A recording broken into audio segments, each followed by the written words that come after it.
Amén y amén. Segundo libro de Samuel, capítulo número 12, hemos leído del verso 26 al verso número 28. Usted tiene como subtítulo, como prefacio de esa porción bíblica donde menciona David, captura, de la ciudad de Rabá. Bueno, para aquellos que han estado obviamente en anteriores estudios sabrán muy bien que este suceso o este relato bíblico se vio interrumpido desde el capítulo 10 al capítulo 12, ya en la parte final, por otro acontecimiento que ya fue motivo también de estudio, y esto es cuando David cayó en un pecado de adulterio, ¿verdad? Diríamos que la situación se abrió de manera prematura, interrumpido, ya que el historiador de la palabra se volcó a ver este suceso negativo en la vida de David. Todo esto para recalcar, obviamente, un fracaso, aun cuando era un gran rey, no así fue de pronto un gran hombre o un gran siervo de Dios. David también tuvo sus caídas, pero gracias al Señor pudo levantarse y Dios pudo volverlo a restaurar. Reconoció su pecado, pidió perdón, Dios por su parte le extendió su gracia, no así la sentencia que le había proporcionado, que su hijo habría de morir, es decir, el hijo que habría de nacer entre Betsabé y él habría de pagar las consecuencias. Un hombre había muerto, un hombre inocente, hablando del esposo de Betsabé, que era Urías, que era de la región de Etea.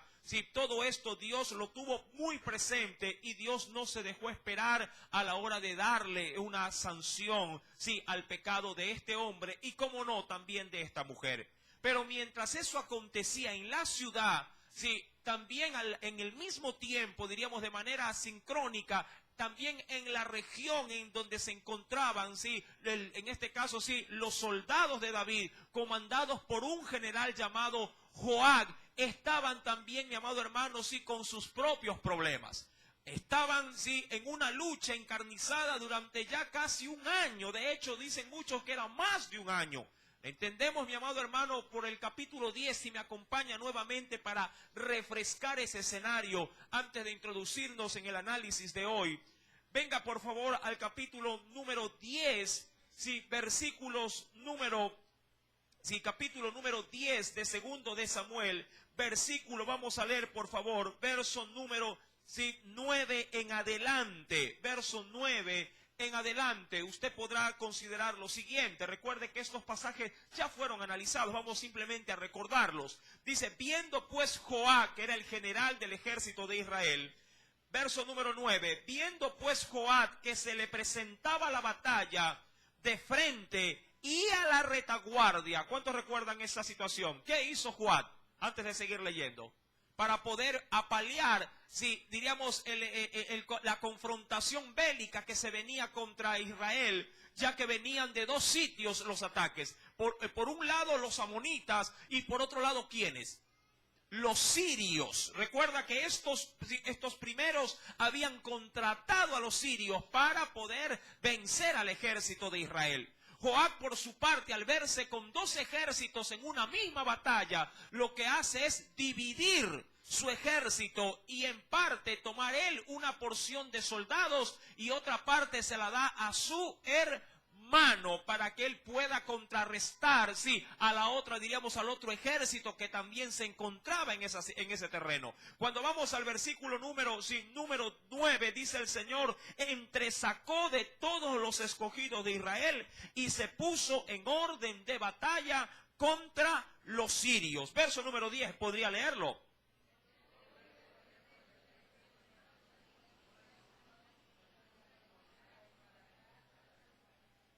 Y dijo, si los sirios pudieren más que yo, tú me ayudarás.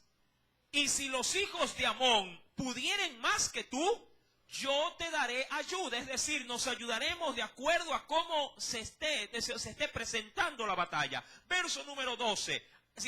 Los dos quedaron de acuerdo en algo. Dice el Señor, esfuérzate y esforcémonos por nuestro pueblo, por las ciudades de nuestro Dios, y haga Jehová lo que bien le pareciere. Y dice el versículo número 13, y se acercó Joab y el pueblo que con él estaba para pelear contra los sirios, mas ellos, ¿qué pasó con los sirios? Huyeron delante de él, delante de Joab. Pero los de Amón, sí, ellos no huyeron. Ellos tenían una ciudad en ese territorio. Ellos no huyeron, sino que se refugiaron dentro de la ciudad, Rabá. Esta era la capital, de hecho, de los amonitas. Rabá era conocida en su nombre como una gran ciudad. Rabá tenía una particularidad muy especial. Era una ciudad que quedaba en medio de un río. Es decir, que la ciudad estaba antes del río, estaba el río y estaba también pasando el río. Es decir, que si quisiera tomar una especie como de ejemplo, vendría a ser que quedaba en la región acá norte de San Borondón, está el río y luego ¿qué sigue de ahí? ¿Qué otro cantón viene de ahí?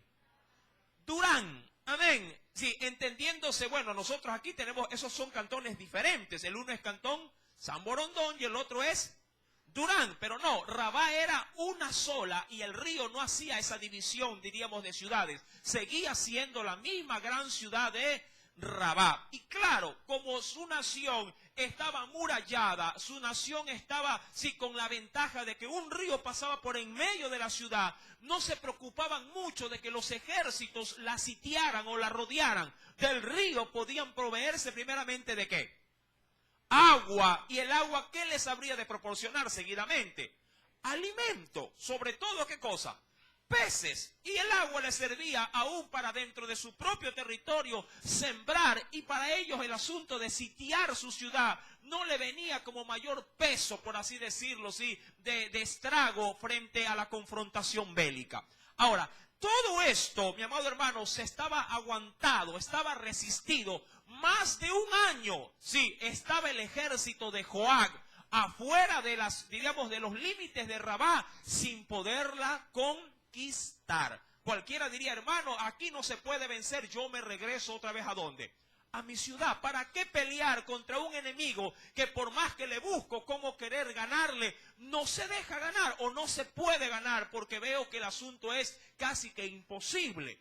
Ahora, el sitiar una ciudad era una estrategia militar muy conocida. Simplemente cuando se hablaba de ciudades sin tener la ventaja de este río, sí, mi amado hermano, diríamos que se rodeaba la ciudad y se esperaba pacientemente a que los de adentro se muriesen ¿de qué?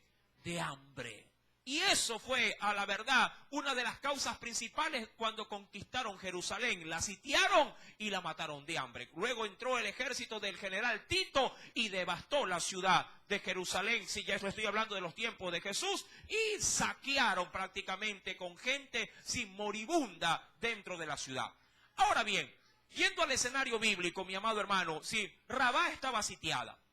Más de un año, todo el tiempo en que David estaba, sí, diríamos, envuelto en un gran pecado. Sí, por otra parte, una afectación, mi amado hermano, se estaba dando en la región de Amón. El ejército de Israel, sí, el ejército de David estaba aguantado sin poder ver la gloria de una victoria sobre una gran ciudad, sí, llamada Rabá.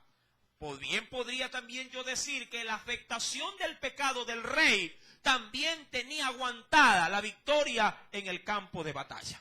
Amén. Y esto sí es importante considerar. Mi amado hermano, cuando estamos bien con el Señor, sí, suele ser o suele venir como diríamos así, como un efecto colateral. Sí, suele ser que también la bendición del Señor nos acompaña.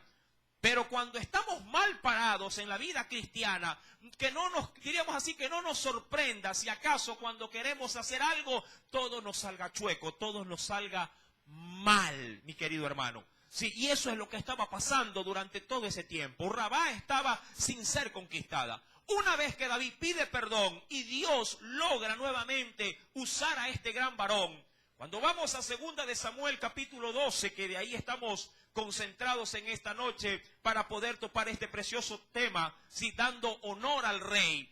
Vemos en el versículo número 26 que Joab sigue la lucha o sigue la batalla. Joab peleaba contra Rabá. Rabá, recuerda que significa grande, de los hijos de Amón. Y dice la Escritura, y tomó la ciudad real. Ahora, ¿qué es lo que yo podría simplemente argumentar con esto? Que una vez que Dios, sí, hace, a lo contrario, una vez que David hace las paces con Dios, sí, Joab comienza a ver de alguna manera, sí, una especie como que de, diríamos así, de bendición en la estrategia que él había aplicado para capturar la ciudad. Él comienza, como diría cualquiera, a ver luces al final del camino. Dice, aquí ya sé cómo poder, en este caso, parar, sí, el ejército o poder sitiar la ciudad hasta el punto de afectarla en su interior. Tanto dice la Biblia, versículo número 27, que a él envía Joab mensajeros a David y le manda a decir algo al rey. ¿Por qué? Porque recuerda, ¿dónde estaba David en ese momento? ¿Dónde estaba? En su casa. ¿En qué ciudad propiamente hablando? En Jerusalén estaba, recuérdelo. Él no había salido a qué cosa, dice la Biblia. No había salido a la guerra en el tiempo en que él sabía que tenía que ir a pelear. Se había quedado en casa y ese era el problema del pecado que luego sí se manifestó. Ahora, verso 27. Joab envió mensajeros a David y le mandó a decir algo a este rey. Yo he puesto, ojo, yo he puesto sitio, ¿sí?, a Rabá, entendiéndose que sitio vendría a ser que la ha podido acorralar, sí, a la gran ciudad de Rabá. Y la he tomado, dice, y he tomado la ciudad, porque así era conocida, la ciudad de las aguas. Ahora, ese gran río se llamaba el río Jaboc. Así se llamaba el río Jaboc. Para aquellos que les gusta un poquito la geografía, Rabá en la actualidad es la gran ciudad conocida como Amán. No sé si la habrán identificado de pronto en las noticias o en un atlas universal. Y esta, a su vez, mi amado hermano, Amán es la capital de la gran nación de Jordania. Eso sí creo que lo identifican por lo menos. Sí. Sí, Amán es la capital de la ciudad de Jordania. Esta Amán, en los tiempos de David, era la gran ciudad de Rabá. Amén. Ahora, Joab le manda a decir al rey, sí, díganle al rey que la ciudad está prácticamente como para que ponérsela en el bolsillo. Está lista para ser conquistada. Ahora, aquí quiero tomar algo. Porque en esta noche voy a tomar este principio para poder, sí, desarrollar el tema también. Mi amado hermano, Joab, ¿cuánto tiempo estuvo acantonado para poder dar o para poder ver que esa luz se encendiese para conquistar la ciudad? ¿Cuánto tiempo mínimo? 1 año. Para poder, mi amado hermano, saborear la victoria. Diría cualquier hermano, si a mí me hubiese de pronto, si me hubiese pasado esta situación, si esperar 1 año, como dirían en los tiempos modernos, para poder ganarme un cliente, obviamente un cliente grande, porque la ciudad así se llamaba, o eso era lo que significaba. Rabá significa grande. Mi querido hermano, yo le aseguro que cualquiera apenas tenga ya, diríamos así, todo listo para poderlo atrapar a ese cliente, diría, aquí no se mete nadie, es mi cliente. 1 año me costó obtenerlo. Yo no sé mucho en el asunto de las ventas, pero, mi amado hermano, yo sé que cuando hay clientes grandes, grandes también son, ¿qué cosa para los vendedores? Las comisiones, ¿verdad? Hay clientes, de acuerdo, obviamente, al negocio que uno está emprendido, que pagan y pagan muy, muy bien. La ciudad de Rabá era una enorme ciudad. Y Joab se había sacado el aire ese año. Y cualquiera diría, y el que menos debería reclamar gloria por esa victoria era ¿quién? David. La Biblia anunció, si acaso usted se olvidó, acompáñeme por favor, retrocedamos en los capítulos. En el capítulo 11, verso 1.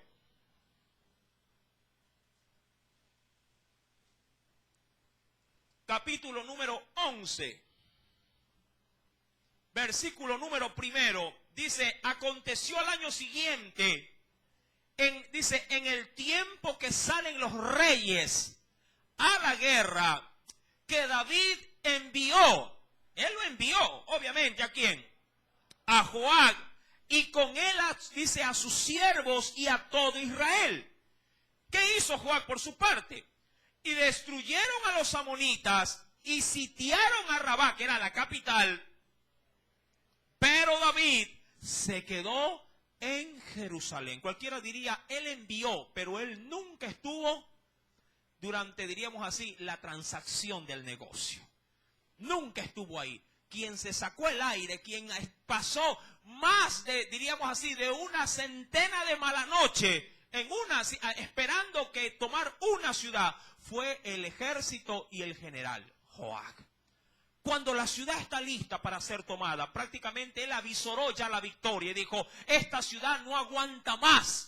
¿Qué habrán hecho? No me lo pregunte. De pronto pusieron, si yo hubiese sido Joab el general, lo primero que hubiera hecho en los ríos es ponerle piedra o ponerle sacos de arena de extremo a extremo, dependiendo cómo vaya el cauce del río. Si venía de pronto de la montaña hacia abajo, hubiese hecho una represa a la distancia. ¿Para qué? Para que el río se seque. Yo hubiera hecho eso. Ahora, la pregunta es, ¿qué tiempo me hubiese tomado hacer una presa en un río? Posiblemente un año. Hubiese creado redes gigantescas para que pasen, así que la extienda por el gran río, para que no pasen, ¿qué cosa? Los peces. Muchas cosas se hubieran podido hacer, pero sea lo que se hubiese puesto como estrategia, te hubiese tomado demasiado tiempo. Pero ese tiempo lo pagó Joab. Mas sin embargo, cuando pareciera ser que la ciudad está como para metérsela al bolsillo, Joab frena su entrada gloriosa, porque hubiese sido de él la gloria. Frena y manda, mi amado hermano, sí, a avisar al rey que la ciudad está casi lista para ser conquistada. Segunda de Samuel, capítulo número 12, verso 27, así nos lo hace saber. Entonces envió Joab mensajeros a David diciendo, yo he puesto sitio a Rabá y he tomado, ojo, la he tomado, dice ahí, he tomado la ciudad de las aguas. Verso 28, reúne, le dice Joab a su rey, reúne pues ahora al pueblo que queda, que debieron haber sido muy pocos, porque él se encontraba ¿en dónde? En Jerusalén. Y acampa contra la ciudad y tómala. No sea, le da una advertencia, o por lo menos le hace saber lo que pudiera acontecer si él no lo hace. No sea que tome yo la ciudad y sea llamada, porque era una costumbre el hacerlo, para darle honor o gloria al conquistador. Y la ciudad podría ser que tenga no tu nombre, sino mi nombre, en honor a la conquista. Mi amado hermano, ya David, si lo quiero poner de esta manera, había experimentado grandes victorias. ¿Usted se acuerda cuando él pelea contra los filisteos? Al matar él solo a un terrible gigante, hablando de Goliat, fue desde ese lugar de partida, fue reconocido como un paladín en medio del ejército de Israel. Tanto así que luego de haber salido también a otras grandes victorias, ya la gente a David lo esperaba con cánticos, con panderos, con danza, y cantaban y decían, usted sabe el tono de la canción, o por lo menos su letra, ¿qué decía? Saúl mató a miles, cantaban las muchachas, ¿sí? Al ver que entraba en la ciudad como un ganador. Porque cuando entraban estos hombres, no entraban con las manos vacías, entraban con sus manos con las coronas de los reyes que habían vencido. Y el tono era, Saúl mató a miles, pero David a sus 10,000. Y ese fue el detonante para que Saúl luego se ensoberbeciera contra David. Sí, la envidia. Mi querido hermano, si Joab estaba en esa posición, y bien ganado lo tenía si él quería tomar esa dignidad. Él había pagado el precio. Sí, David no. David más bien en ese año se había corrompido. Y si por merecimiento hubiese sido, David no merecía que le den ni siquiera un coco de esa ciudad. Si por merecimiento hubiese sido. Pero usted y yo entendemos ahora por la gracia de Dios que no es por lo que nos merecemos, sino por la gracia que usted y yo tenemos aún cosas que a la verdad ni siquiera la hubiésemos podido obtener, así sea con todo nuestro esfuerzo. David experimenta la gracia, mi querido hermano, y dice la Escritura en el versículo número 28 que se le dice, estaba desconectado de la guerra, 1 año sin guerrear, 1 año sin empuñar, ¿qué cosa? La espada. ¿Cuántos saben? Dicen por ahí muchos, sobre todo con la gente que toca guitarra, que al buen músico el compás le queda, dicen, ¿verdad? Sí, pero 1 año sin haber estado en la batalla, de seguro debió haber perdido mucha habilidad. Y esto es así, mi amado hermano. De hecho, cuando alguien coge una guitarra, sabiéndola tocar, claro está, pero la coge a los tiempos, a los años, ¿qué sucederá con sus dedos? Sobre todo con sus yemas. ¿Cuántos tocan guitarra por acá? ¿Alguien toca guitarra? Ahí mi hermano, sí, después me canta una, mi hermana también. Una alabanza me toca. Ahora, sabrán muy bien que cuando uno vuelve a la guitarra, vuelve a las cuerdas, ¿qué sucede con las yemas de los dedos? Estas se vuelven ¿a qué cosa? A empollar. Sí, se ampollan. Se hacen, sí, y luego de que se hace ampolla, sí, estas se endurecen y luego tocar la guitarra ya no es problema. Sí, usted pone los dedos y aplasta las cuerdas sin ninguna dificultad. Ahora, mi querido hermano, si tomando el escenario bíblico, David había perdido destreza para la guerra en ese año. Pero vuelvo y repito, David tenía en sí mismo nuevamente la gracia de Dios.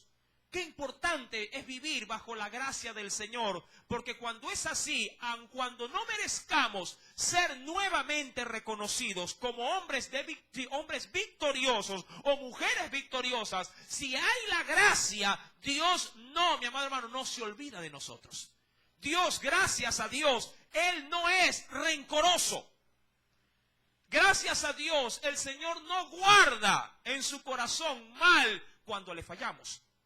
El hombre podría decir, esta me la hizo, nunca más volverá a servir. Porque me la hizo, diría cualquiera. A este ya nunca más le vuelvo a dar de pronto, ¿qué cosa? Sí, ahí se me ocurre. Ya nunca más le doy las llaves del carro. Ya lo chocó una vez, nunca más. Préstame, ni se te ocurra decirme que te lo preste. Porque a la larga cuando lo chocan, ¿quién paga si es un hijo el que lo choca? El padre. Mi amado hermano, pero Dios no guardó rencor. Dios no guardó resentimiento alguno porque David había pecado y porque había hecho cosas totalmente oscuras. Si para la gracia del Señor, Dios le volvió a dar la oportunidad para que este hombre pudiese experimentar una gran victoria.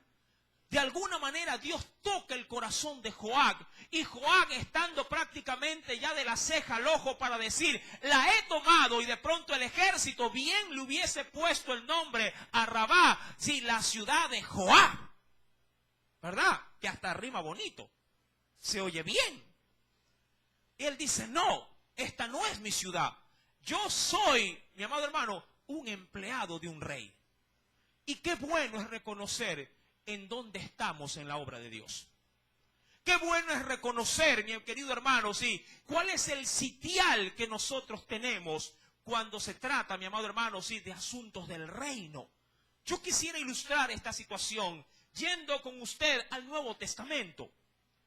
Quisiera, por favor, que me acompañara.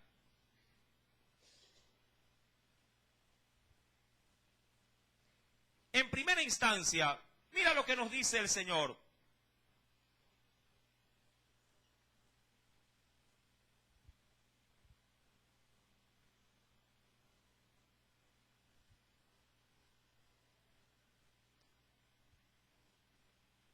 En la primera carta, en el Evangelio de Lucas, capítulo 17, luego vamos a la primera carta de Corintios. Sí, Lucas, capítulo 17,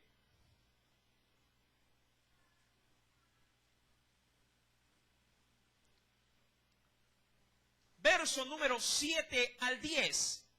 Lucas, capítulo 17, verso número 7 al 10. En una oportunidad Jesús explicó de una manera muy práctica la posición y la postura de un discípulo de Cristo. ¿Ya lo tiene? Lucas 17, verso 7. Jesús, hablando a los discípulos, les dice: ¿quién de vosotros, teniendo un siervo, ojo, es decir, teniendo a una persona que está por debajo de él, eso se podría entender como un siervo, una persona que está por debajo de usted, dice el Señor, que ara o apacienta ganado, es decir, que se dedica o a la agricultura o a qué otra cosa, a la ganadería, dice, al volver él del campo, pero recuerde que es su empleado, al volver él del campo, luego quien su amo le llega a decir: pasa, siéntate a la mesa, es decir, has venido cansado, ven, sí, es hora de comer, es hora de que de alguna manera recobres, ¿qué cosa?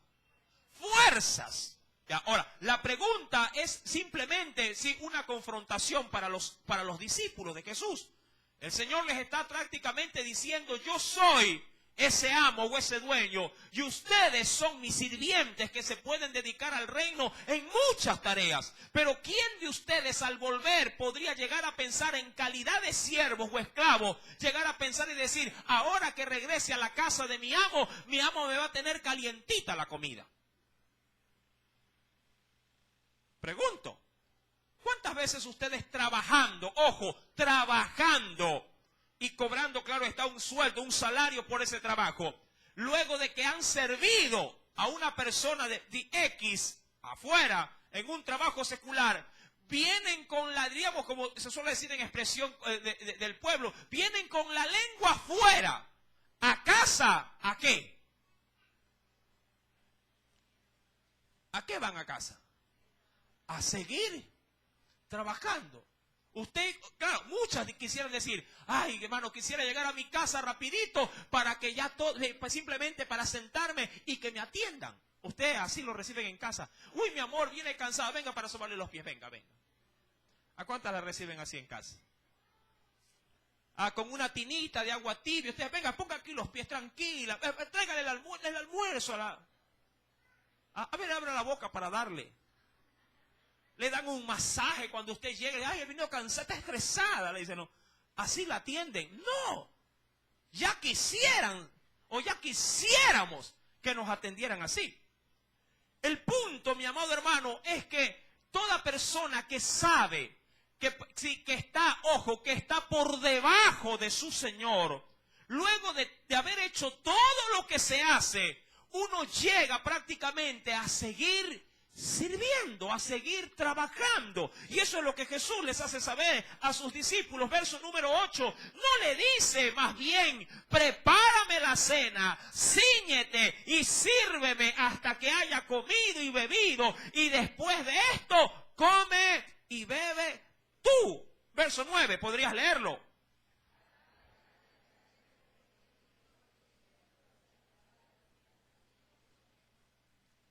Así también vosotros, cuando hayáis hecho todo lo que os ha sido ordenado, decid: siervos inútiles somos, pues lo que debíamos hacer, hicimos. Ahora, Joab había, si bien es cierto, era un gran general, y se había sacado el aire más de un año para conquistar esa gran ciudad. Él estaba ahí porque David le había dado una orden. ¿Quién lo había dejado a Joab en ese lugar? Joab solito dijo: no, hoy yo quiero ir a... No. David le había dicho: hay que conquistar, ¿sí? ¿A quién? A los hijos de Amón. Rabá era la capital de la gran ciudad de los amonitas. Mi amado hermano, él nunca perdió el enfoque. Más allá del tiempo que le haya tomado, más allá del esfuerzo que esto le haya demandado, él nunca perdió su enfoque para con su rey. Él siempre tuvo presente de que él era un hombre bajo la autoridad de su rey. Y que si él algo lograba, si él algo conquistaba, si él algo obtenía, todo lo que hubiese él obtenido o logrado o ganado, diríamos así, no le competía a él recibir honor, gloria o majestuosidad por ese acto, sino quien estaba por encima de él, que en este caso era ¿quién? David, ¿usted cree que a los oídos de Joab no llegó? ¿Qué cosa? La murmuración de todo lo que David había hecho. ¿O es que acaso a Joab no le llegó por medio, bueno, no digo de la Biblia, pero por medio de, bueno, acá sí, vamos a coger un papelito por acá. Uy, no hay. Aquí hay uno chiquito, aunque sea chiquito. ¿Sí? ¿Usted cree que a él no le llegó, sí, el documento que decía, el portador de este documento me lo pones adelante en la batalla y luego me lo dejas solo? ¿Para qué? Para que muera. ¿De quién estoy hablando? Urías. ¿En manos de quién llegó ese documento? ¿De quién? De Joab. ¿Usted cree que al general, al gran general, no le dijeron, ¿a qué no sabes quién es mujer del finadito? ¿Quién? Betsabé. Betsabé. Pero Urías no era el marido, el que murió, el que me mandaron a matar. Sí, ¿usted cree que muchas cosas en Joab no dijeron en su mente? Ahora sé por qué lo hizo matar. ¿Para quedársele a quién? Con la mujer. Mi amado hermano, pero él sabía que a él no le tocaba cuestionar las obras de su rey.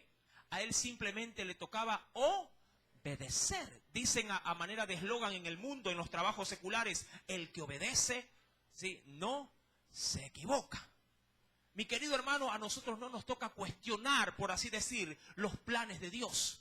A nosotros no nos toca, bajo ninguna circunstancia, a razonar lo que el Señor nos manda o no nos manda hacer. A nosotros lo único que nos toca es obedecerle.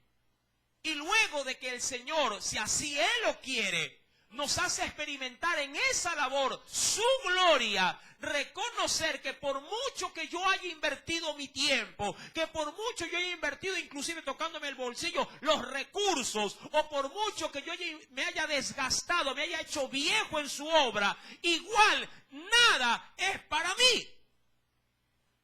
Todo es para Él. Ustedes, por ejemplo, no son mi congregación. Son el pueblo del Señor. Amén. Claro, Dios me demanda que me preocupe por ustedes. Dios me demanda que los atienda. Dios me demanda que esté prácticamente como una chaperona en fiesta tras de usted. Que nadie lo saque a bailar, que nadie me lo mire mal, que cuidado se viste así. A uno le toca hacer esa labor. Pero reconozco que toda esa demanda, mi amado hermano, simplemente es un encargo. Y un encargo que puede ser duramente reprochado por Dios en mi vida si no lo hago de manera consciente y sobre todo si no lo hago con amor. ¿Por qué Joab, en vez de él reclamar para sí el honor y la gloria, se la deposita a quien debería, sí, por mérito, debería más bien dársele no una ciudad, sino darle un grillete, un peso en el pie para que lo arrastre y todo y un letrero que diga, he aquí un hombre que no ha sabido aprovechar la gracia de Dios? Mi amado hermano, cuando Dios perdona, Dios olvida la ofensa. Y las oportunidades nuevamente, diríamos así, comienzan a aparecer en la vida de hombres arrepentidos. Joab manda decirle a su rey, mira, Rabá va a ser conquistada y yo te hago saber que esto va a pasar si no vienes acaso. Aun cuando yo sé que estás muy cómodo en tu palacio y estás disfrutando, sí, con la mujer de otro hombre. Mi amado, a él no le tocó, sí, cuestionarlo, a él le tocó obedecer. Él sabía que el honor de esa victoria le pertenecía a su rey, así como a nosotros. Así, mi amado hermano, usted se desviva por la obra de Dios. Toda la gloria no es para usted, es para su Dios, es para Cristo. Dice la Biblia, quisiera por favor ir a la carta de Corintios, del cual había mencionado, en el capítulo número 13, Corintios, una carta que estamos analizando los días jueves. Primera carta a los Corintios, capítulo número 13, verso número 4 al 5. Y quiero tomar este punto esencial. Para muchos dirán, hermano, ¿y qué tiene que ver esto con lo que estamos tratando? Pero cuando lo lea se va a dar cuenta que sí. ¿Ya lo tiene? Primera de Corintios 13, verso 4 al 5, dice la Biblia, el amor es sufrido. ¿Qué más es el amor? Es benigno, es bueno. El amor no tiene, y aquí comenzamos a entrar en el asunto, el amor no tiene envidia.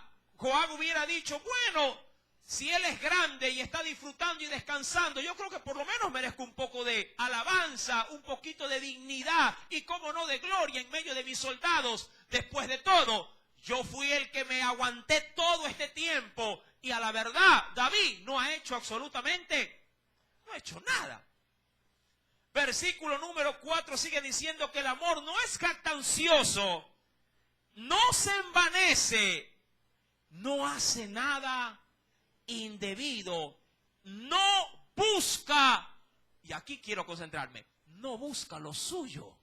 ¿Qué buscó Joab en ese momento? No lo de él, sino lo de su rey.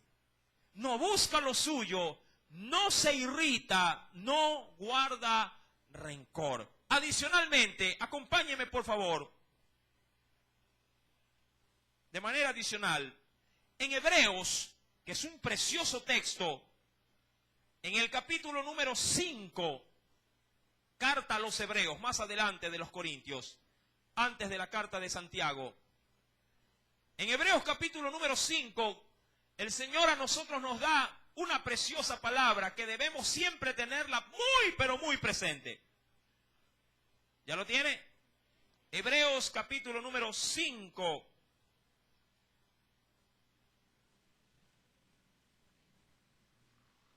Verso número 4.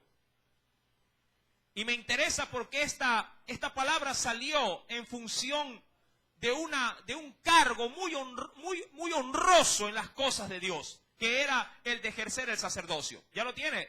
Hebreos 5, verso 4. Dice el Señor, y nadie, qué interesante, y nadie toma para sí esta honra, y eso hablando del sacerdocio. Es decir, nadie toma para sí mismo la gloria de esta función. Nadie toma para sí esta honra, sino el que es llamado por Dios, como lo fue, y da un ejemplo ahí, como lo fue ¿quién? Usted se recuerda, y que es válido en los ejemplos que quiero citar, usted se recuerda cuando a Aarón le quisieron serruchar el piso en el ministerio. En medio del pueblo, narra la Escritura, ya en el libro de Levítico, en el libro de Éxodo, que en una oportunidad, mucha gente del pueblo comenzó a murmurar y comenzó a decir dentro de sí, ¿qué acaso solamente por Aarón Dios habla al pueblo? ¿Es que acaso solamente él y los suyos se adueñan del sacerdocio? ¿Es que acaso por nosotros no corre la misma sangre que corre por ellos? ¿Es que acaso nosotros no podemos también hacer lo que hace él? ¿Qué cosa? Ir ante el tabernáculo de reunión, introducirse en él para poder ver el arca del pacto, para poder ministrar, que solamente él. ¿Cuántas veces se hacen estas preguntas en tiempos presentes? Muchos hermanos, que solamente el pastor predica. O hablando de los que sirven, que solamente el hermano nomás puede ser maestro de escuela dominical, que solamente el hermano toca el piano, que no hay más que sepan tocar piano acá. Y comienza la gente a cuestionar, a hablar. Joab pudo haber dicho esto. Es que solamente a David es el honor y la gloria, que para mí no puede haber un poquito de esto. Cuando uno tiene bien claro su posición, su postura delante de Dios, estos comentarios, mi amado hermano, como dicen en situaciones legales, no vienen al lugar.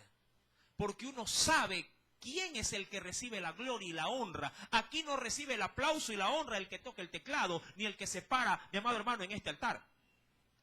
Aquí el único, diría yo, estrella de reparto principal, ganador del Oscar, es Cristo, no quien está tras estos altares.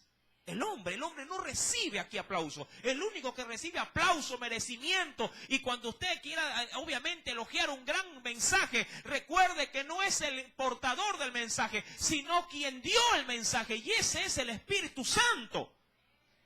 Mi amado hermano, no elogie a los hombres. No honre a los hombres. Honre a Dios. Ahora, yo tampoco quiero desmerecer lo que Dios puede hacer con un hombre. No quiero desmerecer la obra de Cristo a través de un individuo. Es verdad que muchos hombres de Dios fueron de renombre y dignos de ser imitados. Pablo así se presentaba. ¿Quieren ser imitadores de Cristo? Imítenme a mí, decía. Como yo también imito ¿a quién? A Cristo. Pero más allá de los grandes logros y de cómo Dios te pueda usar a ti o me pueda usar a mí, debemos de tener claro que la honra es de Él, no nuestra. Y la honra de vida en esa victoria no era para un general, era para un rey. Nuestra labor, nuestro esfuerzo, todo nuestro tiempo, que si bien es cierto, se verá afectado en lo que hacemos, mi amado hermano, tiene un solo galardonador, Cristo Jesús. Él se llevará la gloria. Y aún usted que estemos estudiando, ¿cuántos están estudiando Corintios? Usted reconoce ahí que Jesús también al final de los tiempos, ¿qué hará con toda su gloria? ¿Cuántos han venido estudiando Corintios? Porque va a llegar un tiempo en que Cristo tome toda su gloria, toma toda su honra y todo su reinado, todo su poder y se lo traspasará ¿a quién? Al Padre. Y eso usted y yo ya lo leíamos en Corintios. Porque aún Jesús mismo ejemplo nos ha dado. Mi querido hermano, cuando retomamos 2 de Samuel, capítulo número 12,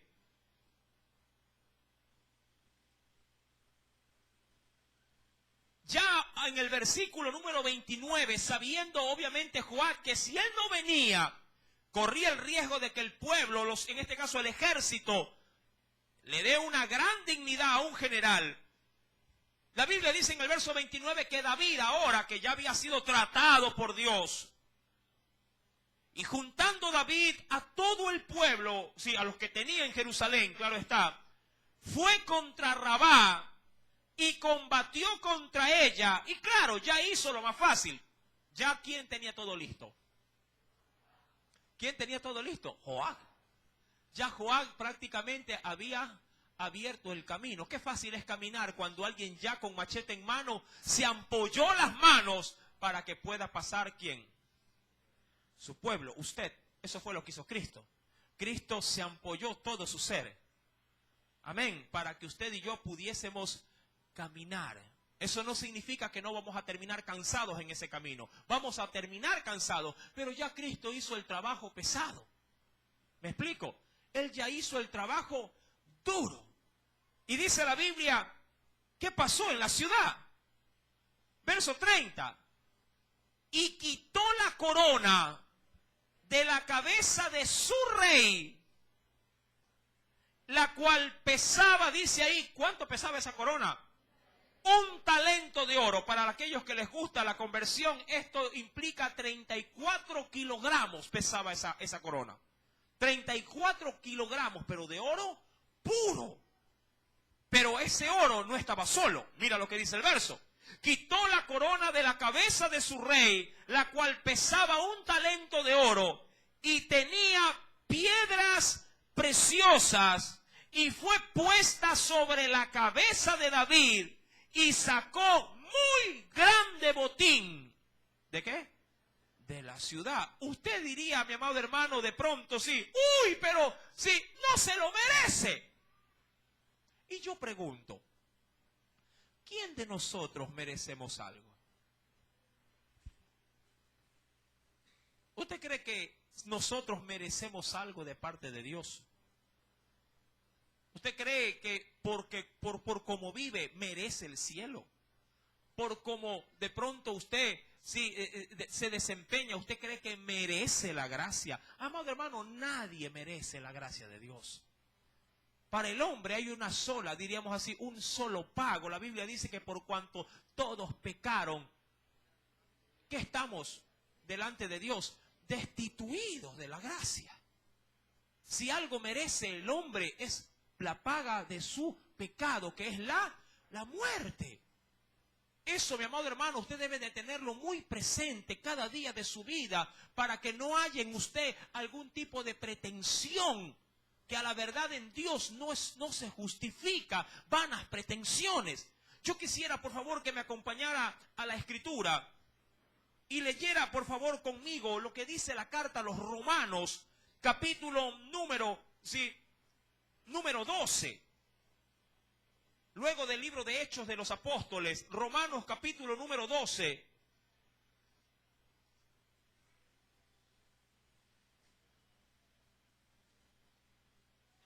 En el verso número 3.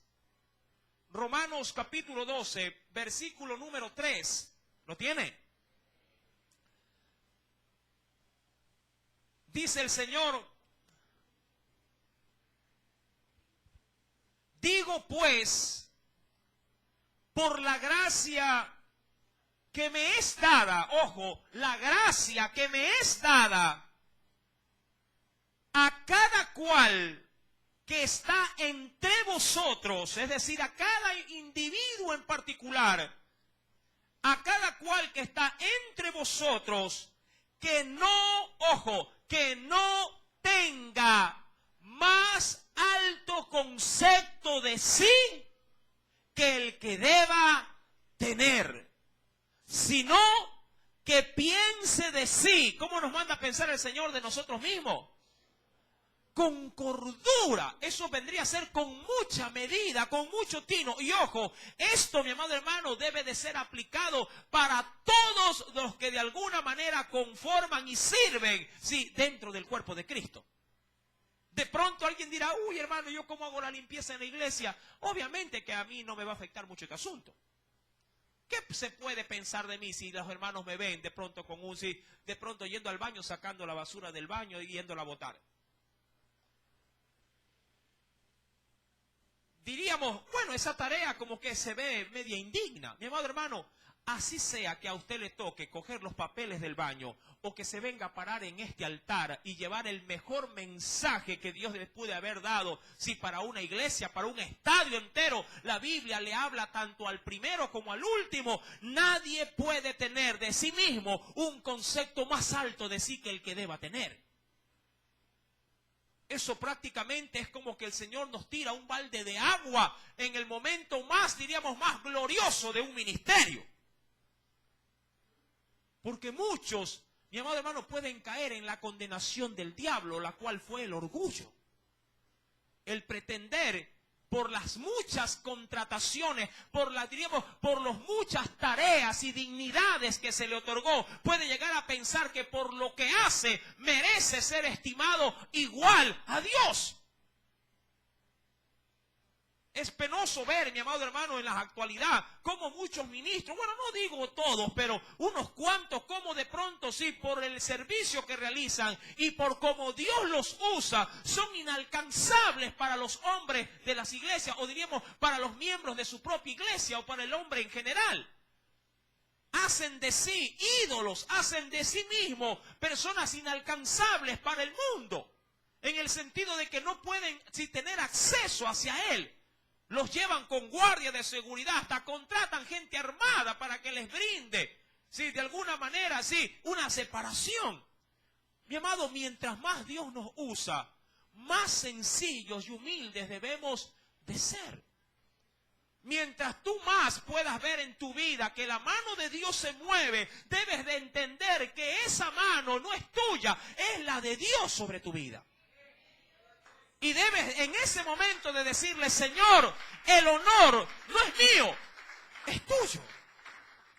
Dice el versículo número 3 para concluir: digo pues, por la gracia que me es dada, a cada cual que está entre vosotros, que no tenga más alto concepto de sí que el que debe tener, sino que piense de sí con cordura, conforme ¿a qué? A la medida de fe que Dios repartió a cada, dice ahí, a cada uno. ¿Por qué? Porque todos formamos parte de ¿qué? De un cuerpo. Por ahí, esto ya lo estudiamos en Corintios. De pronto podría decir a alguien en su corazón, sí, pero yo soy los ojos de ese cuerpo. Y claro, si soy los ojos del cuerpo, soy un órgano primeramente visible, porque se los puede obviamente detectar, se los puede ubicar. Y luego dirá cualquiera, sí, es un órgano importante. Otros dirán, uy hermano, yo soy el callo de ese cuerpo, en el dedo pequeñito del pie. Como paso siempre escondido, paso siempre metido dentro del zapato, como que mi labor no puede ser apreciada, mi labor no puede ser de alguna manera, si elogiada, nadie me aplaude, nadie me ve. Mi amado hermano, pero puede ser la obra de mayor recompensa. ¿Qué sabes tú cómo Dios premiará a todos los que cumplen su función dentro del cuerpo de Cristo? Mi amado hermano, es verdad. Puede ser que alguien sea grandemente reconocido y de pronto alguien que no hace nada está mirando y aspirando a ser como, de pronto como un ojo, como una nariz, como una boca. Mi amado hermano, usted debe de reconocer primeramente su lugar dentro del cuerpo de Cristo. Y le recomiendo algo, si a usted Dios lo llamó a ser uña en el cuerpo, quédese como uña. Porque a esa labor Dios lo llamó. Hacer uña. ¿Y para qué sirve una uña?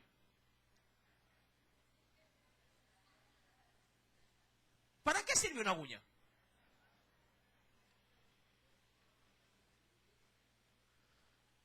A usted le ha tocado muchas veces experimentar una picazón, donde, ¿verdad? Donde usted dice, ay, pero puede tener manos, puede tener pies, puede tener ojos, nariz, boca, pero cuando le pica algo, lo ideal, ¿qué son para esa picadura, para esa picazón? Las uñas. Tanta importante es que cuando no se alcanza, busca a alguien. Me podría rascar las manos. Sube. Y está. Y ya cuando le rasca, ay, qué alivio, gracias, le dice, ¿verdad? Se la usa en muy pocos momentos, pero cuando se la usa, ella cumple su función. Y glorifica a Dios cuando lo hace. No importa lo que hagas, mi querido hermano, sea importante o no sea importante para otros, para Dios todo lo que hacemos es muy importante. Pero tú, como parte de ese cuerpo, debes de reconocer que por mucho que Dios te use, la gloria siempre será de tu Dios. El honor siempre será de tu rey. Joab, mi querido hermano, ve como una corona. Yo me imagino que de pronto puede ser que se le haya pasado por la mente cuando le ponían cuando de pronto entró y vio al rey conquistado. Dijo, wow, esa corona pudo haber sido mía. Cualquiera hubiese de pronto decidido, bueno, por lo menos que me dejen de rey aquí. Que David conquiste allá, reine allá, y yo puedo tranquilamente reinar aquí. Dice la Biblia, verso número 30, quitaron la corona de la cabeza del rey, la cual pesaba un talento de oro, tenía piedras preciosas y fue puesta sobre la cabeza de David. Y sacaron, ¿qué cosa de esa ciudad? Muy grande botín. Verso número 31.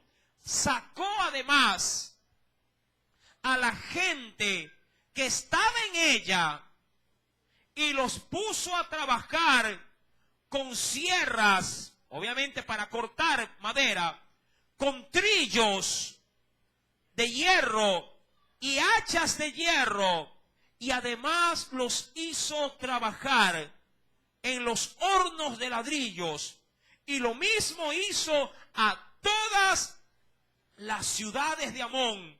Y volvió David con todo el pueblo nuevamente, ¿hacia dónde? Y así, mi querido hermano, David, sin merecerlo, recibió gran honor y gran gloria. Todo porque un general supo identificar el puesto que él tenía y no pretendió ser más que lo que él era delante de su Rey. Amén. Mi amado hermano, tú puedes ser grandemente usado por el Señor. Pero recuerda que así, te diríamos así, estés en medio de muchos que tengan dignidad. Tú debes de saber que mientras otros se aplauden a sí mismos o son aplaudidos por los demás, tu aplauso no es para ti, siempre será para tu Señor. Amén, porque Él y de Él y para Él es la gloria de lo que tú haces. Amén. Aleluya. Oremos en esta hora. Padre, en el nombre de Cristo Jesús.